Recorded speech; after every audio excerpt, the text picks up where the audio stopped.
Hey there, I'm an animated Connor Walsh, which is kind of ironic because people say I'm pretty animated in real life. Anyway, welcome to Walsh Wednesday, my new/old podcast. Let me explain. Back in high school in 2013, I was pressured by some friends to do an impromptu solo acoustic performance in my cafeteria. Believe it or not, people really took to it. And it turned into a monthly musical series I did through the rest of high school. Who said High School Musical wasn't realistic? By college, I turned Walsh Wednesday into a web series, focusing on interviews surrounding community events, charities, and local entertainment in the Hudson Valley and capital regions of New York. Walsh Wednesday spawned several spin-offs such as the Walsh Wednesday Concert Series, Walsh Wednesday Spotlights, and Walsh Wednesday The Reflective Series before its hiatus in 2021. After that, I spent the last 3 years working in radio, honing my craft, conducting unbelievable interviews, traveling to fascinating places, attending mind-blowing events, and meeting some of my personal heroes. Now, with the help of some awesome people I've met along the way, I'm bringing Walsh Wednesday back bigger and better than ever. Let's stay curious, keep an open mind, and as always, I'm glad we get to spend some time. Welcome to Walsh Wednesday. On this week's episode, we speak with CEO of Mental Health America of Dutchess County, Andrew O'Grady. Andrew and I discuss the role of MHA here in the Hudson Valley, how mental health is addressed in a post-COVID world, and also about Andrew's recent recovery from surgery on his throat.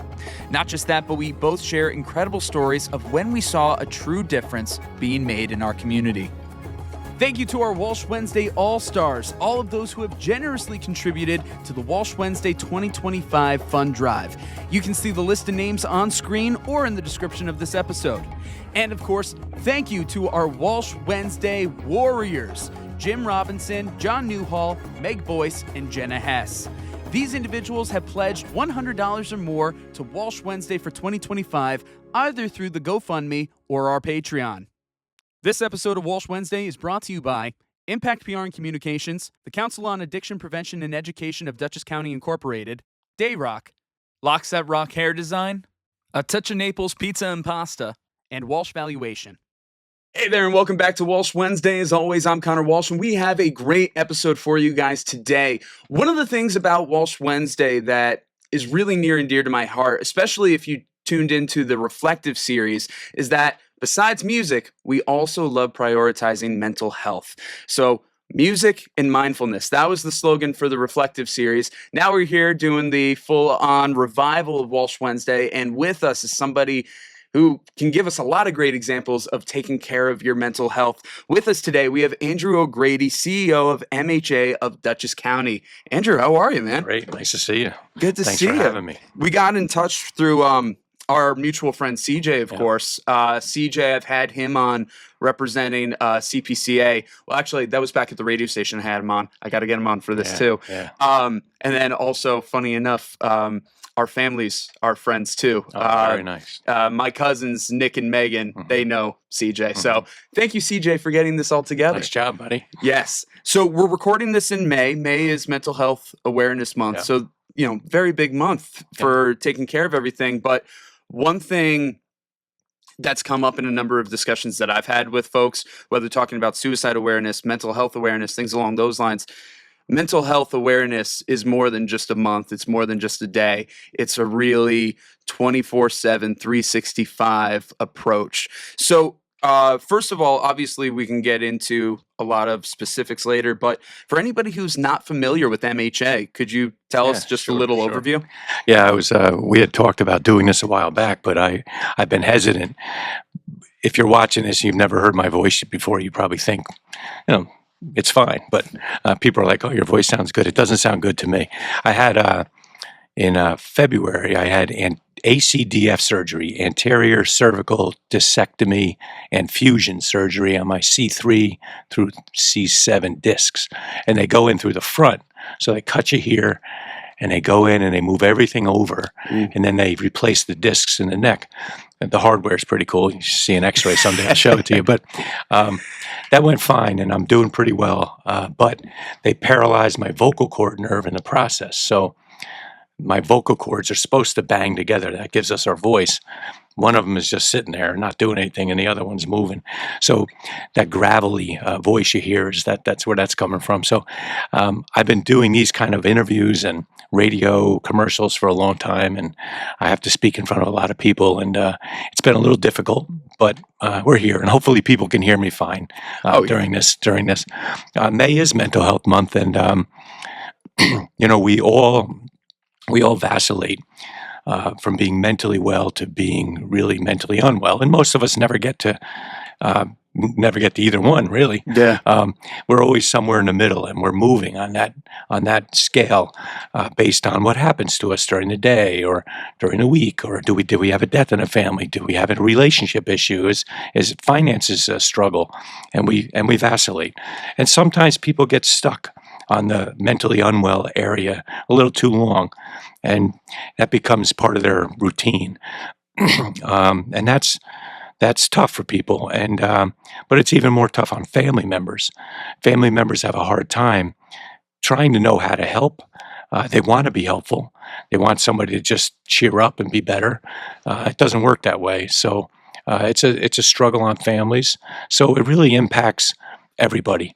And we all know somebody in our lives, whether close family members or an extended family member that struggles, and that it impacts everybody and everything. So it's really important to shine a spotlight. But like you said, it's not just May; it's every day, every month, that we need to just stay vigilant, stay focused, understand. Try to find outlets to understand better how to help somebody. And that's where MHA can come in to play. We do a lot of things at MHA. You can check our website, mhadutchess.org. We do a lot of community interventions and programs, but we also do teaching. We teach mental health first aid, which is a great class for anybody to take. It kind of teaches people how to feel confident and comfortable talking to somebody that's struggling.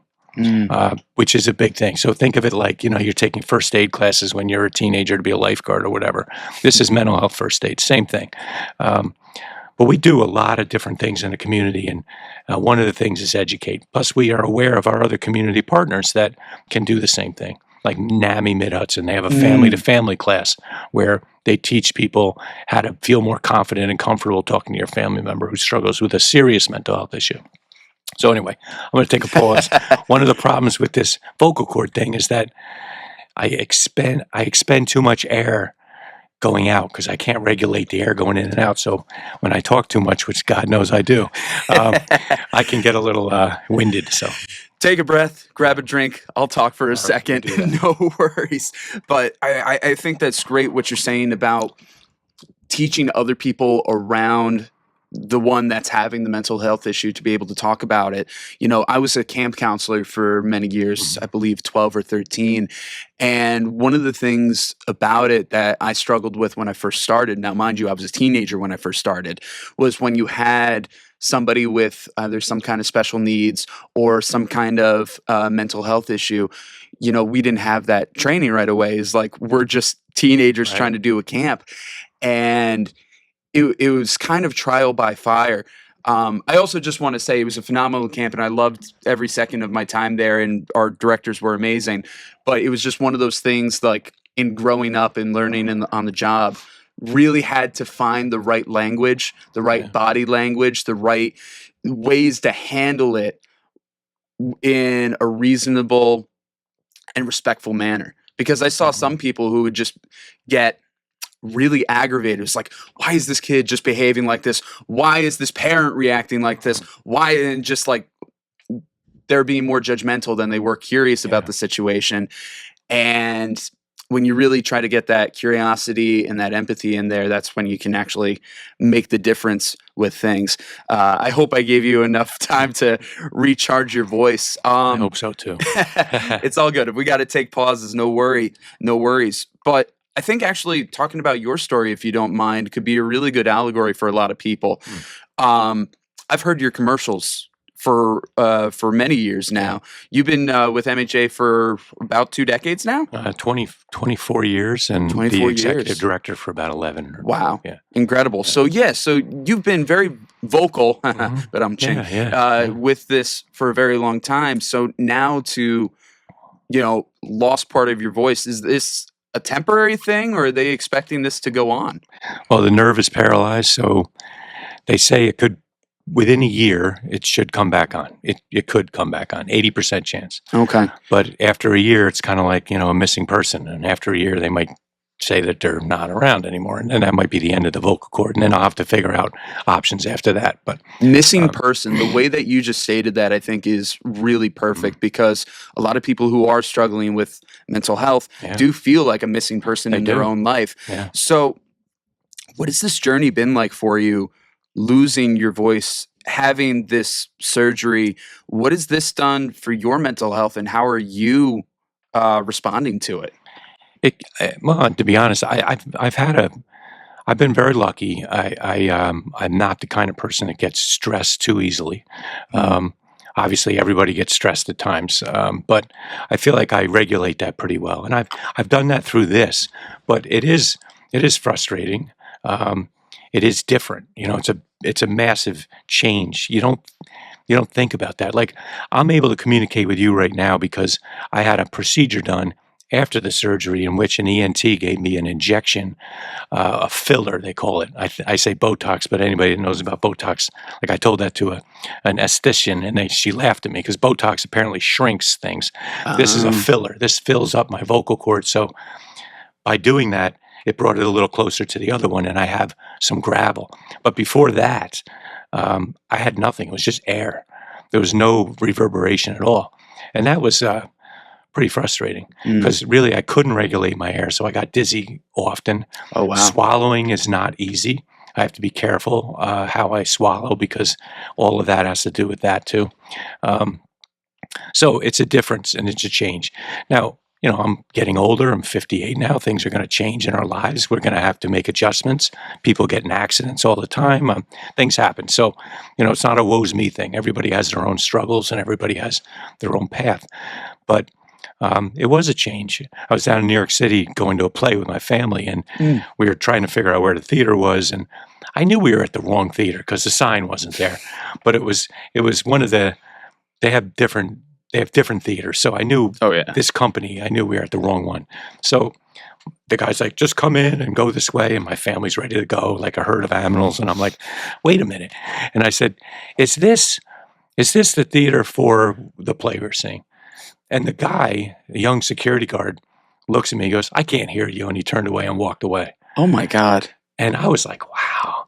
Like I've never been treated like that, but people with disabilities are always treated like that. There are people that are extremely insensitive, to your point, camp counselors that just, they think it's a behavioral thing that people have that they're doing on purpose, and they just dismiss them. So my daughter was ready to punch the guy. So that's pretty good.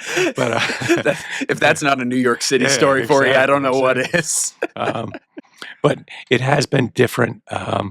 I can't really project my voice, so talking into a microphone is fine. Having a meeting with one-on-one in a room seems fine. Yeah. But if I had a meeting with 7 or 8 people and I had to project my voice, which is my job, really, it's not easy. So there has to be changes I had to make, adjust my sales, having to explain to everybody. And I feel like I have to do that. But at the same time, ever since COVID, people are like, "Oh, what is he, sick? And I don't want to be near him." Yeah. And does it hurt? Because they get the empathic people wonder, "Are you okay?" Does it? Because it sounds like it's very hoarse and raspy and painful, but it's not. Well, that's good. So I have to explain all that to people. Anyway, part of it's me wanting to explain it because I guess I'm self-conscious about it myself. But it's a big change. Yeah, but we all have changes in our lives. We all go through things. People that develop serious mental health issues, bipolar disorder, schizophrenia, those type of disorders kick in somewhere in a range of 18 to 20 years old. So, a kid could be going through life and everything's good, and then all of a sudden, and their family, they go to college, they get admitted to college, whatever their path is, and then all of a sudden, they're acting in a way, and they end up dropping out of college because they can't keep it together, and now the family doesn't know what to do, and all the dynamics of sharing with how's your kid doing, how's the college. Well, it's a big difference now. It's not the case, and he's struggling or she's struggling, and so we all go through things, and we have to figure out how to do it. Now, people with mental health issues don't always get treatment because they want to, they think it's a weakness on their part. They're embarrassed. The stigma that's attached to mental health issues keeps people from wanting to,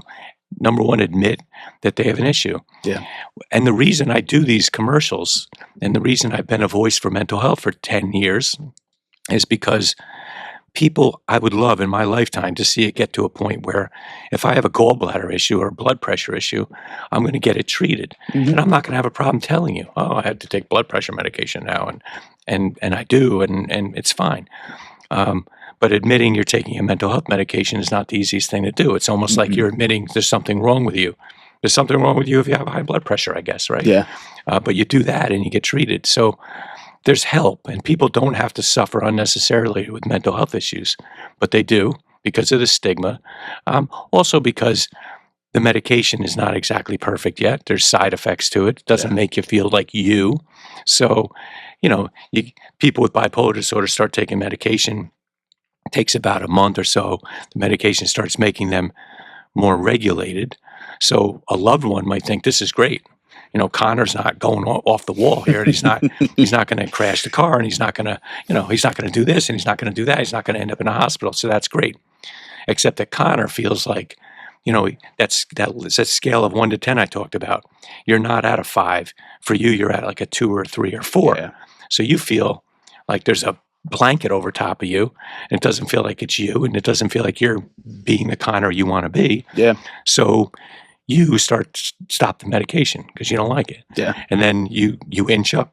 If a bipolar disorder example, you're inching up to a 4 or 5. Now you're feeling okay. 6, you're feeling great. That's like a cup of coffee. Yeah. 7, you're feeling like super Connor. And so you're like, this is great. I don't need this. Family's getting concerned because you're ramping up and you're different. And then you get to an 8. And you're speeding, going 1,000 miles an hour and staying up all night, and get to a 9. And with a bipolar disorder, you start hallucinating and getting paranoid. And before you know it, you're in the hospital. Yeah. So it's a really difficult disorder to manage, both for the individual and for the family. I'm focusing on one disorder, but there's a whole wide range of mental health issues that people struggle with. Absolutely. It's interesting that you did bring up, first of all, you said the schizophrenia. I do have a family member who, struggles with that. They live with that. And to see the impact that it has had on their life, and they are an older family member too. Just imagine if when they had that moment, as you said, it was early 20s, where it was just kind of flip a switch and it happened. Imagine if that was today or closer to today, how different or possibly easier their journey could have been. Oh, yeah. So that's something that really resonates with me. And then talking about medication, I'm very candid about my journey. I really pushed away mental health for a long time. I don't know why exactly. It's not like it was something that was very demonized to me, but I might just put it in the category of Catholic guilt. That along to do it. But when I finally started going to therapy after the death of one of my best friends, I was in a really, really low place. And I was already struggling with issues of depression and anxiety before that anyway, but I would really hit a low. What you were saying about the medication is how things will change somebody. It took a long time before I finally was maybe I can try medication. And I will say this, and I will say this as my story alone, because not everybody's going to have this same experience. Right. The first day that I took the medication, that night, I was just laughing. I was just laughing the most authentic laugh that I had in a long time. Wow. And I kind of stopped myself, especially because my therapist and my doctor is saying it might take 2 weeks or something for it to really kick in. call it a placebo, call it actually working, but whatever happened is like it really changed things. And then also for me too, I was afraid. I'm a very creative person. Yeah. Am I going to lose my creative edge? Fortunately, in my case, again, individual my case, I was able to really kind of rein in all the millions of thoughts in my head, and instead of being paralyzed with thought, actually move forward. So I'm very grateful for that, but I know that's not everybody's journey. But that's a journey that's well worth sharing, and I'm glad you do share that, because other people might hear it and take the chance.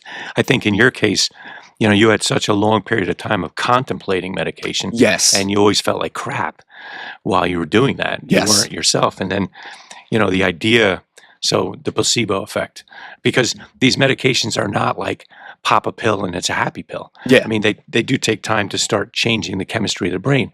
But in your case, just the idea of you finally agreed to, you got the prescription filled, you took it, that release right there at that moment, realizing that you finally did it, and it's potentially going to be a very positive thing, and you convince yourself that it was, because that's part of it too. Yeah, you have to believe it. Yeah, if you go into it saying this is all crap and it's not going to work, it may still work, but it may also not. So so you were in a good place, and it took a while for you to get there, but because it took so long. I think that's the dynamic that happened that day, and it's just a cathartic release and a happiness that you took that chance, and you might be on a pathway to better. Yeah, so, that was a year and a half ago, and I can say that I would say that my mental clarity is a lot better than it was definitely back then after my friend Jacob had passed, but then even before that too, just a lot of things that were unresolved, and I didn't have the right vocabulary to explain everything. I didn't have a voice. Yeah. So I think this is very interesting that here you are, having these voice issues. Yeah. But to many people who are struggling with mental health, they do feel voiceless. Yeah. And whether it's they don't know what to say, they don't know how to say, or they feel like they've been muted somehow, some way. So to anybody who's listening and they do feel voiceless, what would you say to them right now? I would say that, listen to Connor's story, and things can change. People suffer unnecessarily without getting the help and the treatment they need. So I would say a good place to start is your primary care physician.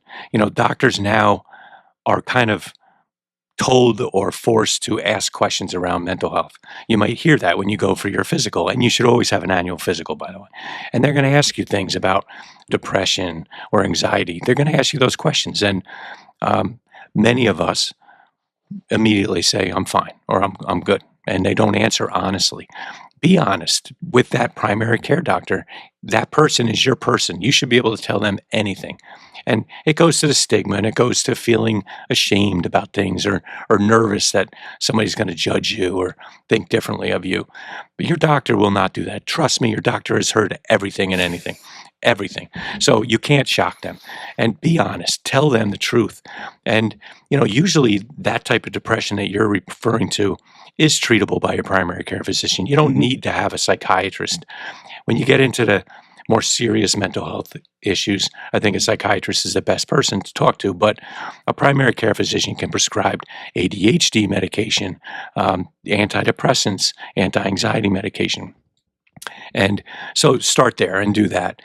It is hard to find a therapist nowadays. It is hard to find a psychiatrist. We have a perfect storm of more awareness, talking about your family member that's older now, more awareness, people wanting to get help now when they didn't back then, and then less people in the field doing the work. So it's a perfect storm of crap, because it's hard to find somebody. Yeah, especially in a post-COVID world. Yes. Post-COVID world, it's been even worse. COVID really got people to, either people who were on that borderline of feeling anxiety and depression, and they managed it well, being isolated in your house, away from other people.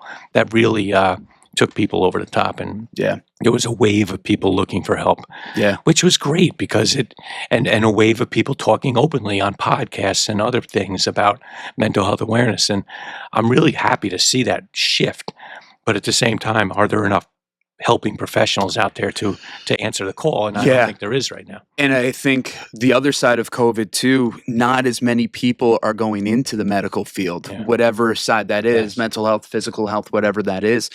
You know, there is a shortage. That's something I've talked to a number of people about, whether that was back on the radio station, whether it's been here. We do have that issue. I got very lucky. My very first try, I got a really great therapist. That's great. And I know that's very strange. It doesn't always happen. I will say this. So my grandparents, they were in hospice before they passed, and I got the grief counselor immediately afterwards. And the grief counselor was what led me into therapy. But I will say this. This is kind of hilarious. I had 3 different grief counselors in the span of like the 18 months that I was allowed. And it wasn't because I had an issue, but something came up with each, supposedly. We had one that moved out of the area. So I get that. Second one, I don't know what happened actually, because I get a text one day saying all hospice, what was it? All hospice meetings are canceled for today. Emergency situation. We'll get back to you. It was like, okay. And then I never heard from her, that grief counselor again. So I'm like, is she okay? Yeah, maybe that was the emergency. Exactly. Man. That's what I was afraid of. Jeez. And then the third one got a new job. So it's like, is it me? No, is it me? But that's a common story, unfortunately. Yeah. You know, people in the mental health field, I don't think they're compensated well enough. With COVID and with you know, the inflation and people getting agencies like mine. I run an organization that's 280 employees. We had to increase salaries pretty drastically just to retain staff and to recruit staff. But that little fight is going on amongst many employers. And there are many people, I think it might be generational, that are hopping from job to job, finding better paying jobs. And that unfortunately leaves all their clients or patients or whoever, whatever terminology you use, you know, losing somebody. And so it does happen. So, you know, I encourage you to stay true to just getting help. And that does stink. You open up and you tell somebody your whole story, and then you have to start over again. I really did feel like I was like, how many notes do you have here? How much do I have to repeat? But that is a dynamic that unfortunately plays out with many people. That's too bad. But go ahead. They got you to a therapist. Yeah, that focused on, you know, the bigger picture, not just the grief. Fortunately, actually, it really wasn't. It was them inadvertently. They never were like, hey, you should go to a therapist after this. I think maybe once or twice it was brought up. Once the grief counseling was over, I think it was about 5 months between the last session and when I finally went to therapy. And I attribute it to 2 local organizations around here. When I was hosting In Touch at Town Square, we had James's Warriors on, and then we had the Be a Friend Project on, back to back, literally one day and then the next day. And like, I nearly cried in both of those interviews. And I looked up to the sky and I was like, God, I get it. I'll go to therapy. I get it. So that's how that ended up working out. Something that you brought up, you raised salaries for your employees. You don't hear that very much in 2025. You're talking about retention. You're talking about actually caring for your employees and how that generational divide is of people a lot more on the younger end, the millennials, the Gen Zs like myself, how bouncing around from job to job to find higher pay because unfortunately the companies that they're at aren't paying. I was unfortunately in one of those situations where I was specifically told in a recent job, there is no room for you to advance within this building. You are getting no more than what you're getting right now. And that's a very tough thing to hear. Yeah. So tell me where you're coming from with this, where it's like, holy cow, a company actually raising salaries and caring about their employees? Please tell us more. I wish I could pay them more. I mean, we can only pay them what we can afford to pay them based on funding streams. But yeah, I wish I could pay them more. I don't want my employees working 2 or 3 jobs, which they do. Yeah. Many of them do. You know, it's First of all, staff morale is really important to me. Staff morale means that coworkers are getting along better. People are looking forward to coming to work, not dreading it. So how do you do that? You don't just do it with money. I mean, we do a lot of other things to improve staff morale. And I make that a priority for us. We have you talked about Mindfulness Wednesdays, right? Is that what you said? Oh, Walsh Wednesday, the reflective series, mindfulness and music. That was the theme. Mindfulness is really important. We contracted with a company called Mindful Text.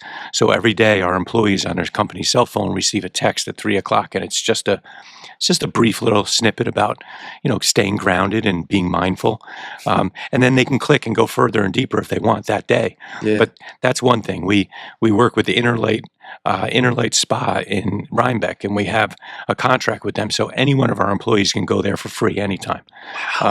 We used to do that with a salt cave in Poughkeepsie, I forgot the name, Hudson Valley Healing Center. Oh, okay. But they closed down, so we went to a different place. These are just little things that we can do for our staff to make them feel, like today's Friday. Well, today's Wednesday, right? This is it's not live. People know that this is pre-recorded. If you don't know this is pre-recorded by now, we need to talk. Well, this is Friday before Memorial Day weekend, and I'm gonna tell everybody if they're in a program that can close that they can leave at 2:00 today. So these are just little things we like to do. Salary isn't necessarily bumping somebody up a decent amount. It's still not. How much is it per paycheck? I mean, it's not going to change their world drastically, but we want them to have a salary that allows them to want to stay at MHA and not look for other places. Yeah. So we did that.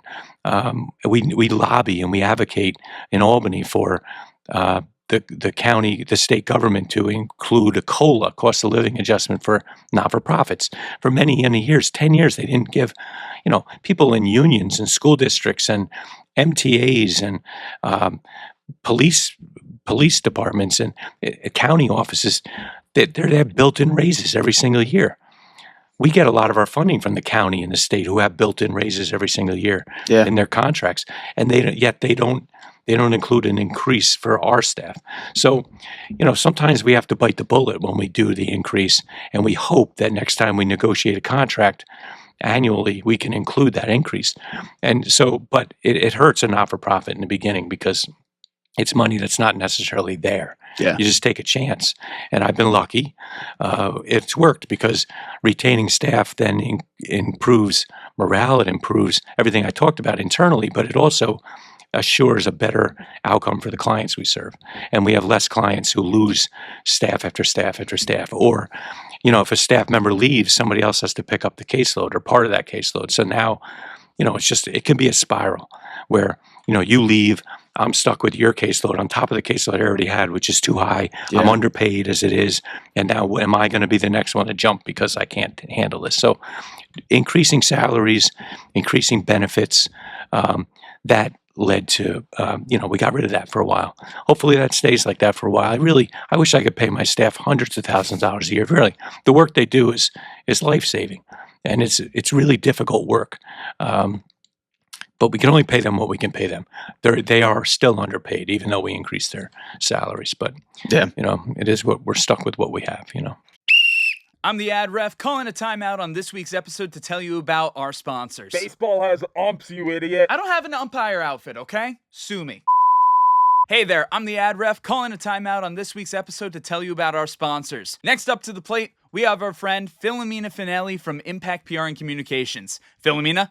Thanks, Connor. I'm Philomena Finelli, CEO of Impact PR and Communications and a media maven, which is a fancy way of saying that my team and I help companies get in the news, transform leaders into thought leaders, and cut through the clutter with messaging that matters. And we do it all with a smile. Our agency was named the Woman-Owned Small Business of the Year for 2024 by the Metro New York District Office of the U.S. Small Business Administration, and we received the Gold Stevie Award for Women-Run Workplace of the Year, which is an international recognition. But it's not about the awards, it's about the personal interactions. We at Impact PR and Communications pride ourselves on crafting meaningful, results-driven public relations campaigns that are tailored to meet and exceed our clients' goals. If you want to learn more and talk to my team and I, Visit prwithimpact.com and let us know that you found out about us from Walsh Wednesday. Thanks, Philomena. Before I hand it back over to the ad ref, I want to let you know about a special performance I have coming up. On Father's Day, Sunday, June 15th, I'll be doing a special solo acoustic Father's Day performance at Heritage Financial Park, home of the Hudson Valley Renegades. I'll be performing from 12:30 to 2 o'clock ahead of the game, Hudson Valley Renegades versus Greenville Drive. You can find information in the description of this episode. That's enough out of me. Play ball! This episode of Walsh Wednesday is brought to you by Impact PR and Communications, the Council on Addiction Prevention and Education of Dutchess County Incorporated, Dayrock, Lockset Rock Hair Design, A Touch of Naples Pizza and Pasta, and Walsh Valuation. The work they do is life-saving, and it's really difficult work. But we can only pay them what we can pay them. They are still underpaid, even though we increase their salaries. But Yeah. it is what we're stuck with what we have. No, understandable. But the fact that you're even trying, Of course. I will say that about the best jobs that I've ever worked. Are they the most glamorous jobs? No, but my favorite jobs that I ever worked were the places where I felt seen and respected by the people I'm working with, the people I'm working for, Yep. and the company overall. Those were the best times. I talk about that summer camp.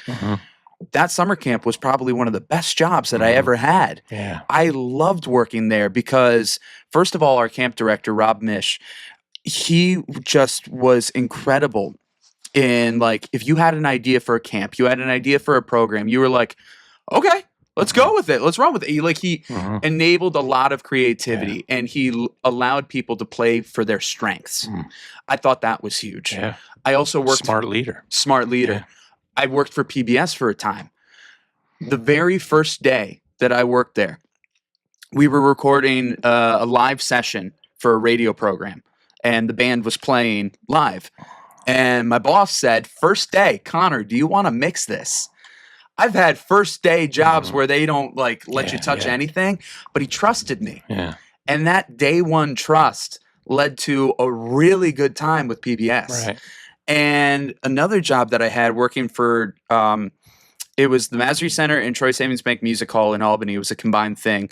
And the boss that I had on the audio crew, he gave us a lot of hands-on experience and allowed us to be ourselves and do all that. And I look at those three jobs in particular, and I look at the leadership, I look at the camaraderie, and I look at the respect, and I'm like, those are why they will always be like my three favorite jobs. Well, that's how you retain staff, and that's everybody has their superpower.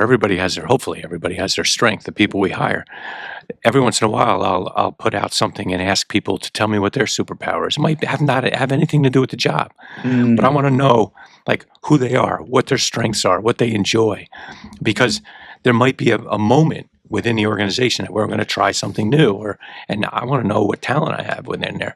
And if we can use it, great, because they're going to appreciate that as well. Yeah. And to get to know what their talents are and give them the autonomy to do things the way they want, ask for their feedback on how the place could be better, what can we do different. These are all things that I thought was common sense, but I do hear from a lot of people that it's not. They're shocked. They're shocked that our leadership, and I'm not talking about me.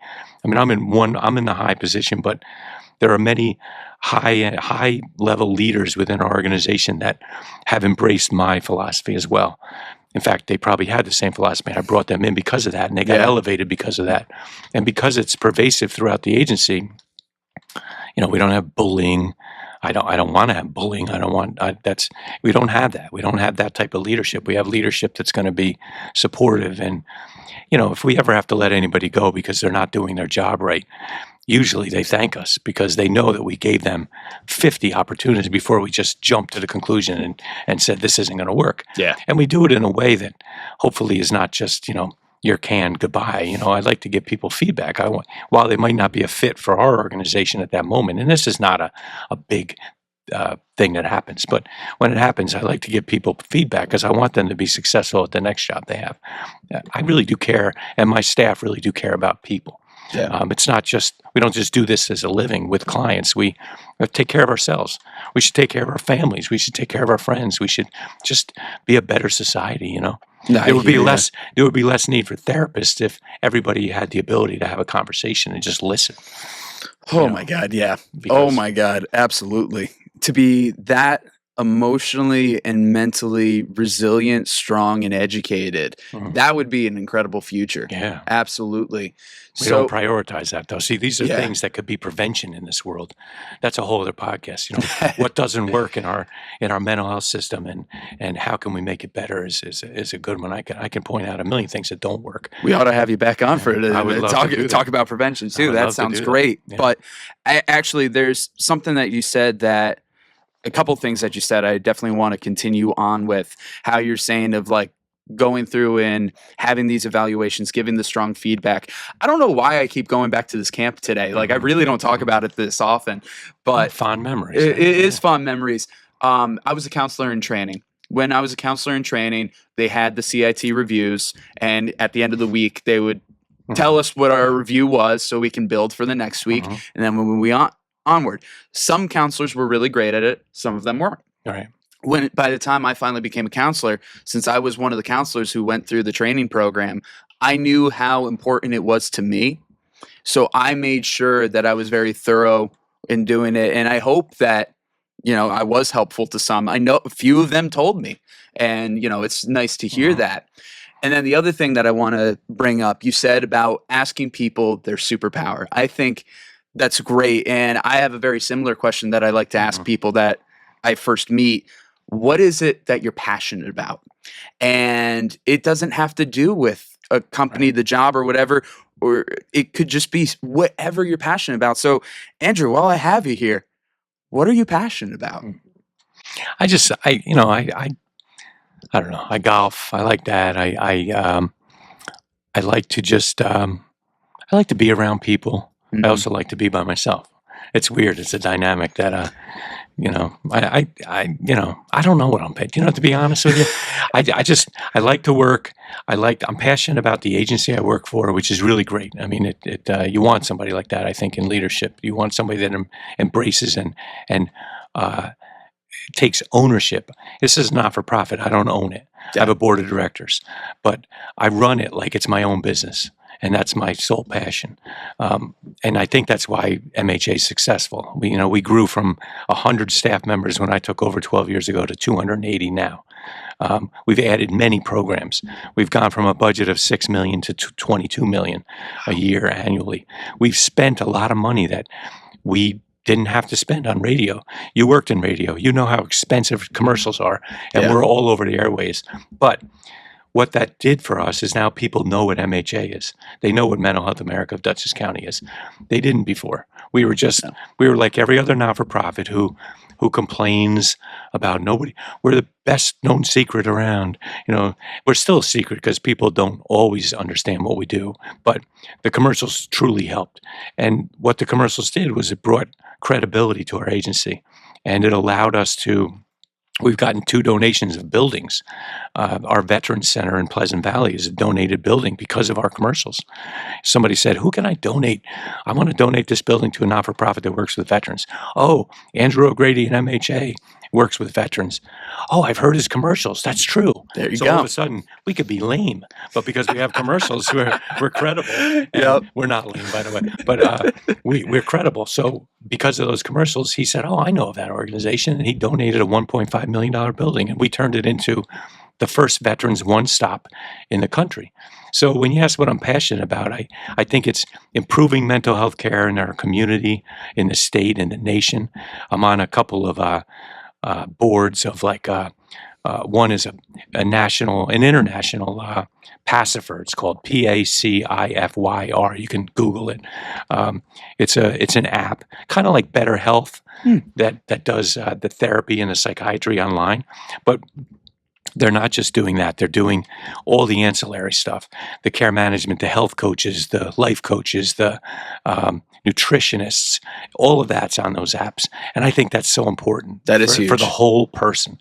So I'm doing that. We get these mindful texts, which I told you about. I'm a consultant with them.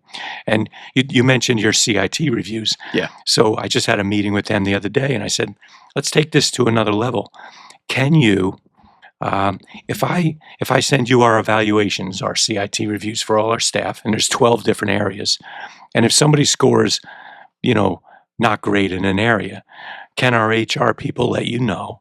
And then you gear their specific text that they get every day from you. Could you add in something in that general area of wellness? So of that, one of those 12 areas, do you work well with your staff members?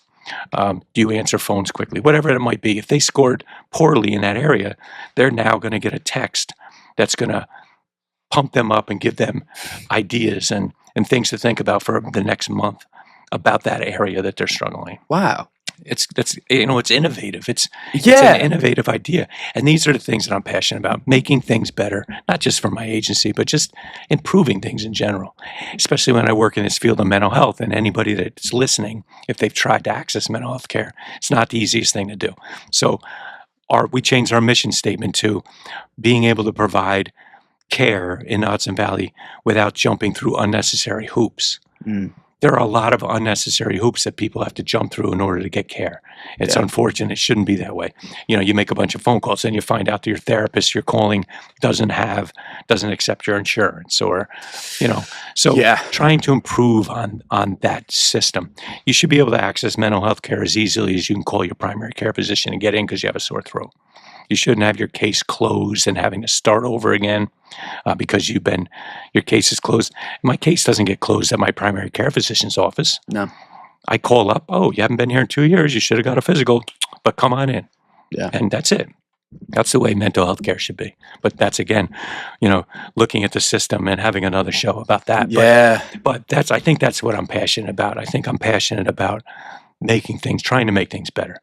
That's something really powerful to be passionate about. And I agree with you. I'm not the head of a company like yours, but one thing that I'm passionate about here on Walsh Wednesday is to have these authentic conversations like we're having this morning.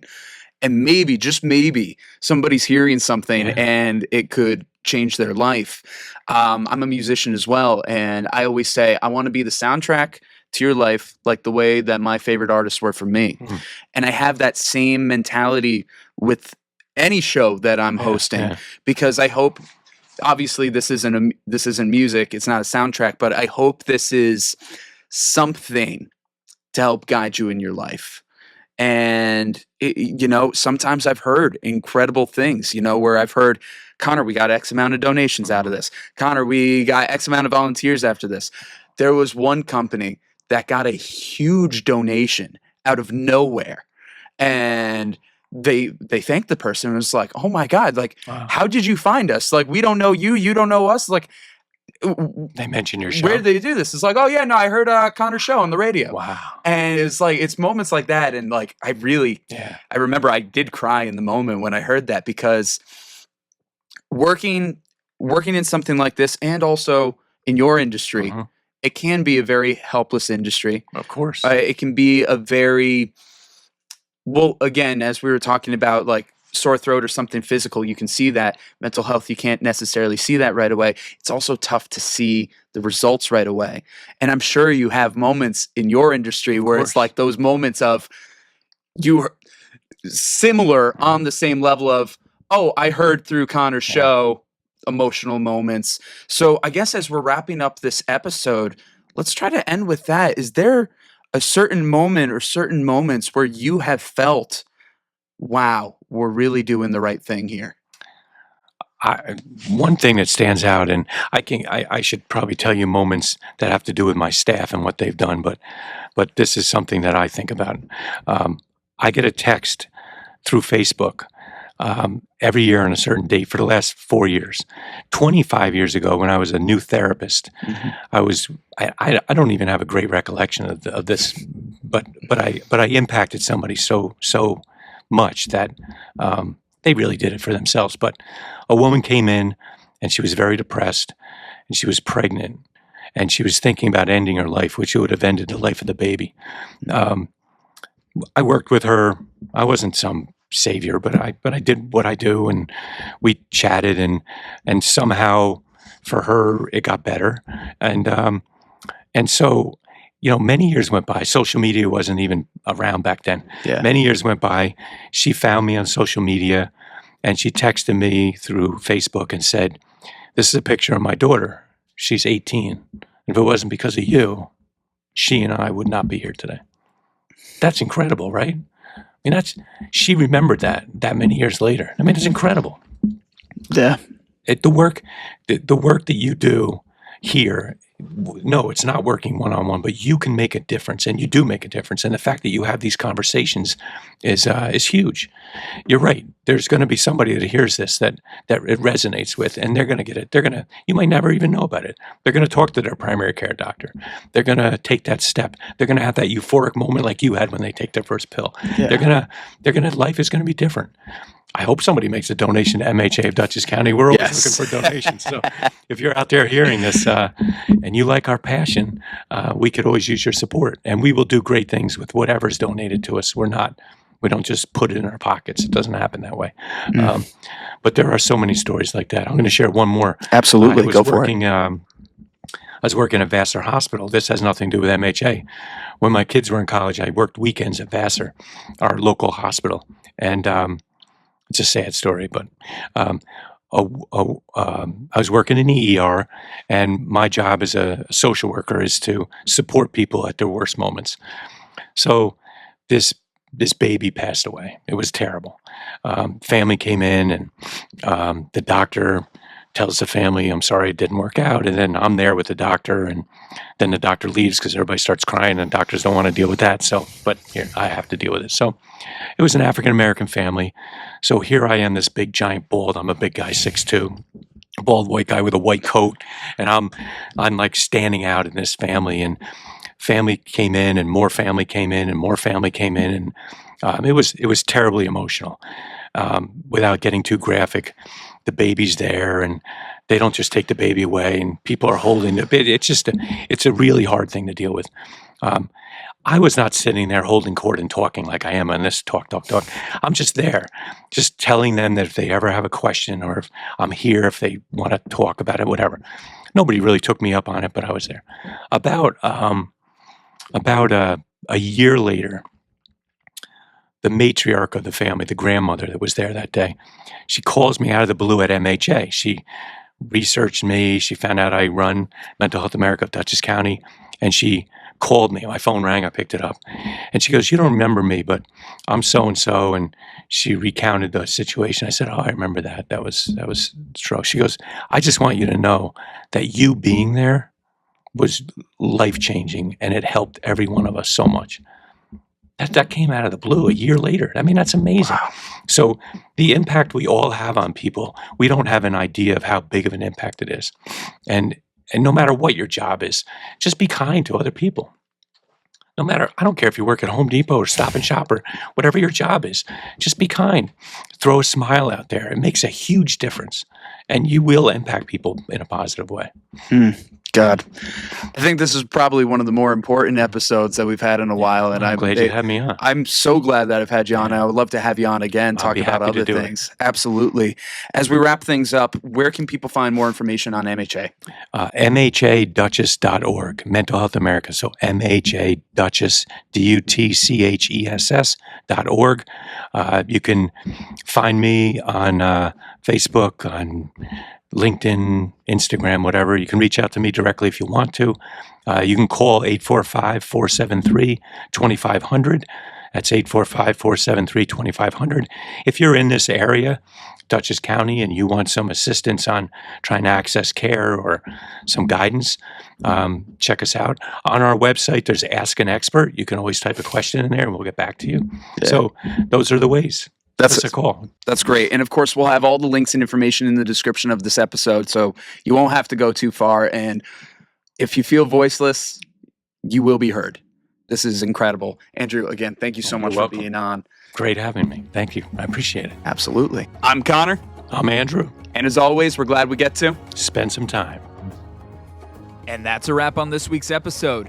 Much love to our sponsors this week, Impact PR and Communications, the Council on Addiction Prevention and Education of Dutchess County, Locks That Rock Hair Design, A Touch of Naples Pizza and Pasta, Walsh Valuation, and Day Rock.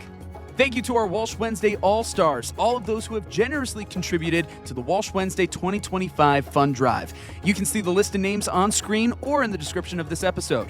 And of course, thank you to our Walsh Wednesday Warriors, Jim Robinson, John Newhall, Meg Boyce, and Jenna Hess. These individuals have pledged $100 or more to Walsh Wednesday for 2025, either through the GoFundMe or our Patreon. You can support this channel by becoming a Patreon member with memberships as low as $5 a month. With that, you can get behind-the-scenes content, your name featured in the credits of each episode, and access to the Spend Some Time chat. You can find that and more by scanning the QR code on your screen or by going to the links in the description. As always, I'm Connor Walsh, and I'm glad we get to spend some time.